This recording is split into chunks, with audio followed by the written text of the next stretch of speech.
বাঁচাও বাঁচাও, দানব আমাদের খেয়ে ফেললো, বাঁচাও।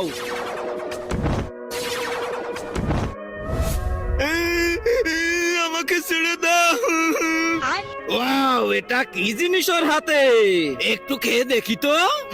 কি স্বাদ রে বাবা, পুরাই অমৃত। কি বললি? কিরিশ, কোথায় তুমি? জলদি আমাকে বাঁচাও। শালার দানব, মানুষদের ক্ষতি করিস, তোকে তো আজকে। কিরিশ কিরিশ, তুমি তো অনেক সুন্দর উঠতে পারো, আমাকেও একটু উঠতে শিখাও না। উঠতে শিখবা? হ্যাঁ। আচ্ছা, এই নাও, আর উড়ার চেষ্টা করো।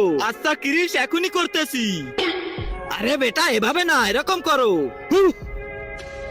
তার আগে আল্লাহকে ভালোবেসে থাকলে ভিডিওটাতে লাইক করে চ্যানেলটা সাবস্ক্রাইব করে দাও। আর যদি না করো তাহলে ভাববো তুমি আল্লাহকে ভালোই বাসো না। কমেন্টে